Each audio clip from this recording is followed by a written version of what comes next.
Assalamualaikum warahmatullahi wabarakatuh. Saya Muhammad Farhan dengan NIM 11211039 akan menjawab soal UTS SPI. Yang pertama yaitu apa yang dimaksud dengan as-sabiqun al-awwalun dan siapa-siapa saja yang termasuk ke dalam as-sabiqun al-awwalun. As-sabiqun al-awwalun yaitu orang-orang yang pertama kali masuk ke dalam ajaran Islam. As-sabiqun al-awwalun merupakan orang-orang yang pertama kali beriman kepada Allah dan mengikuti jejak Rasulullah sallallahu alaihi wasallam. Dan di antara orang-orang yang termasuk ke dalam as-sabiqun al-awwalun iaitu Khadijah yang merupakan isteri dari Rasulullah sallallahu alaihi wasallam. Selanjutnya Ali bin Abi Talib, lalu Zaid bin Harisah, Abu Bakar As-Siddiq, Utsman bin Affan, Zubair bin Awam, lalu Abdurrahman bin Auf, Talhah bin Ubaidillah dan Sa'ad bin Abi Waqqas. Selanjutnya yaitu soal nombor 2 yaitu tentang asal-usul dari bangsa Arab.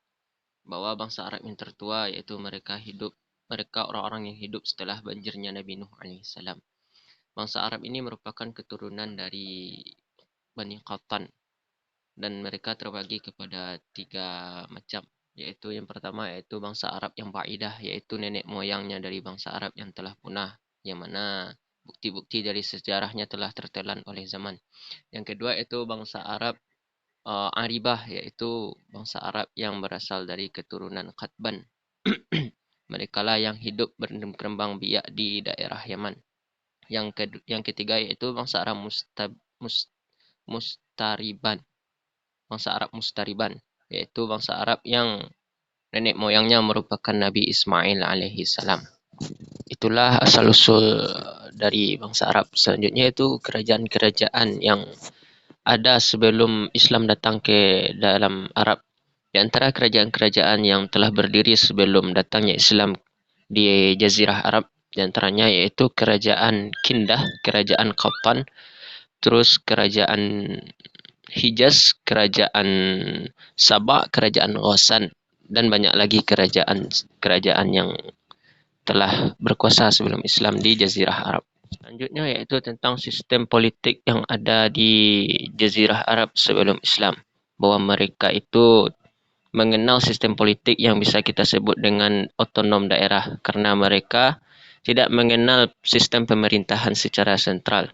Mereka bisa kita sebut dengan otonomi daerah kerana mereka memiliki kekuasaan tersendiri per kabilah mereka. Sehingga karena kefanatikan mereka terhadap kabilah-kabilah mereka tersebut, seringlah terjadi perperangan di antara satu kabilah dengan kabilah yang lain.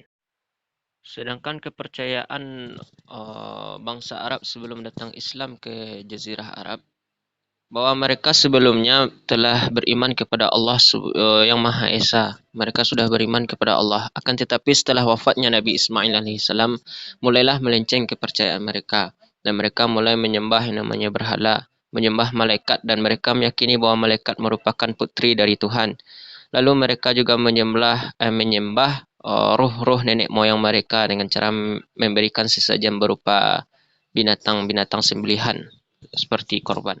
Bangsa Arab dari segi sosial sebelum datangnya Islam terbagi kepada 2, ada yang positif dan ada yang negatif.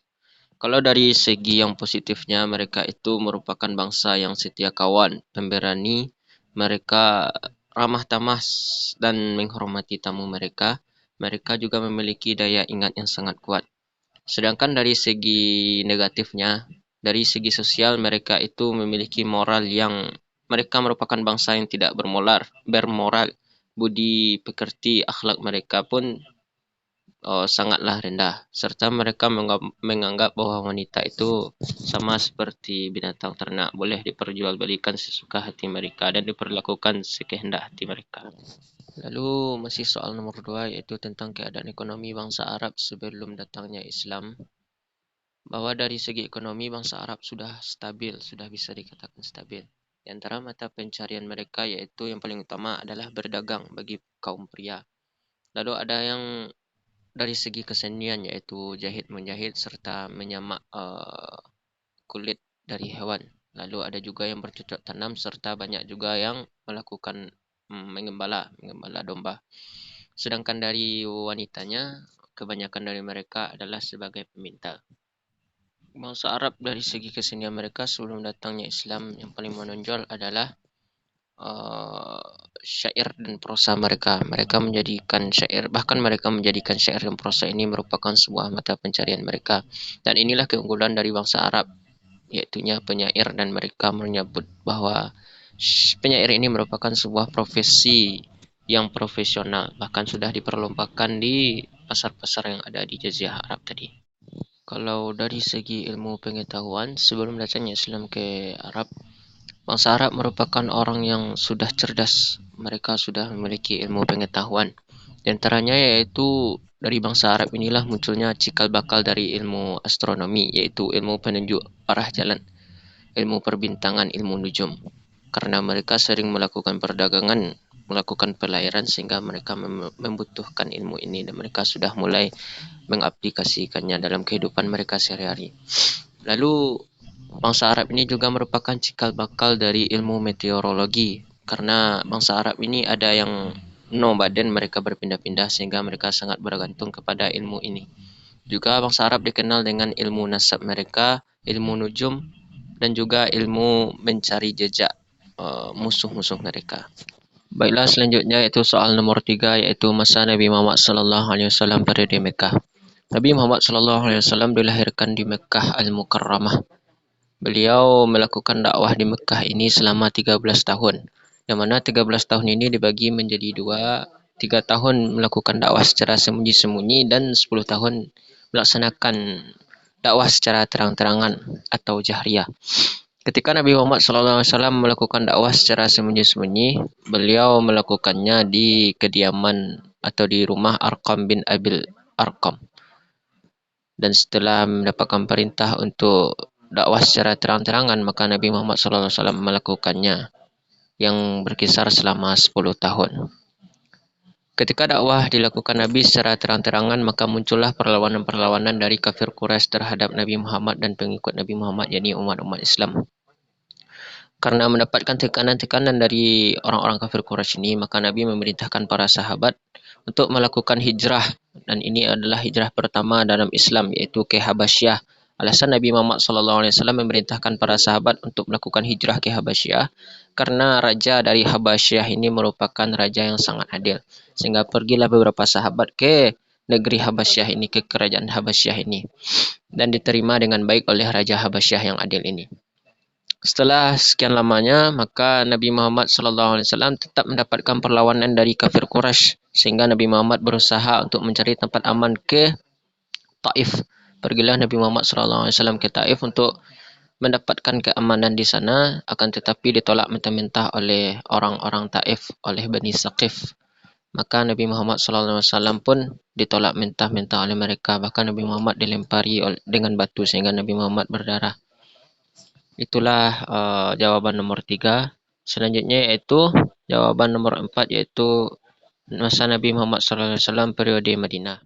Setelah Nabi Muhammad SAW 13 tahun di Mekah dan beliau mendapatkan perlawanan dari kafir Quraisy, maka perintahkanlah Rasulullah SAW untuk melakukan hijrah ke Madinah.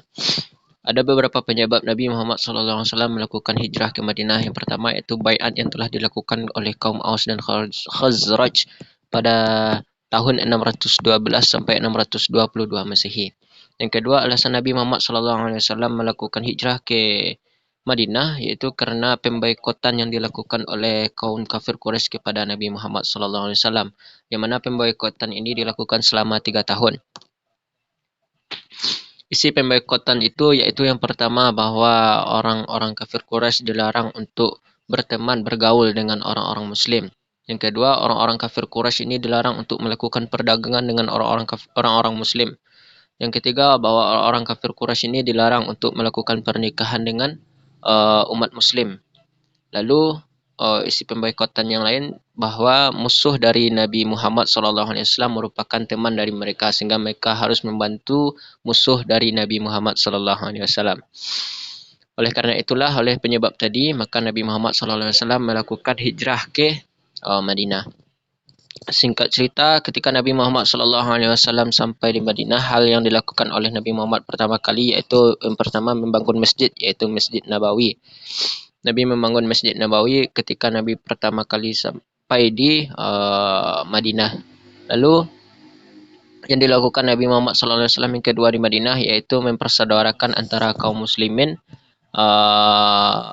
antara kaum Ansar dan kaum Muhajirin.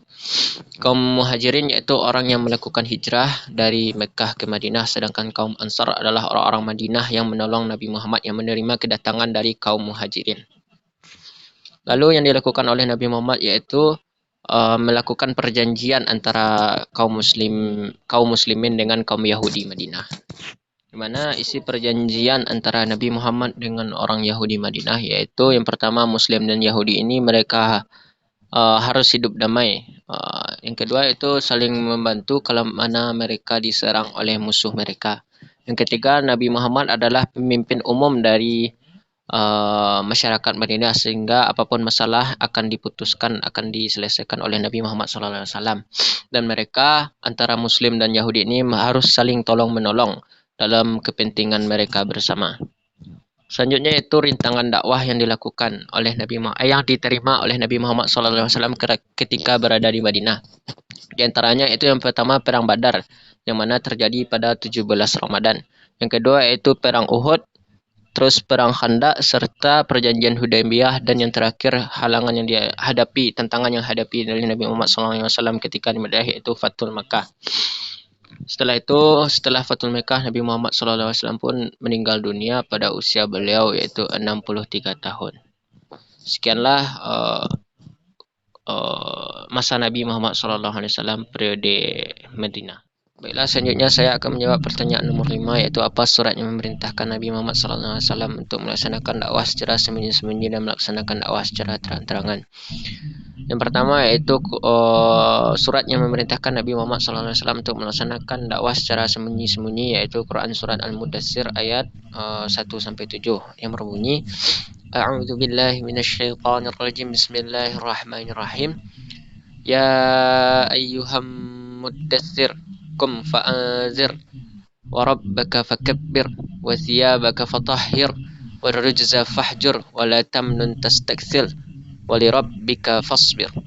Shadaqallahul azim.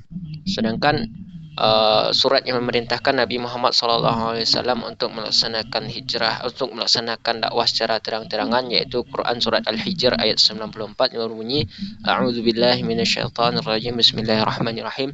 Fasda' bima tu'mar wa'rid 'anil musyrikin. Shadaqallahul azim. Sekianlah jawaban yang dapat saya berikan dari soal UTS. Semoga bermanfaat. Sekian, mohon maaf atas kesalahan. Assalamualaikum warahmatullahi wabarakatuh.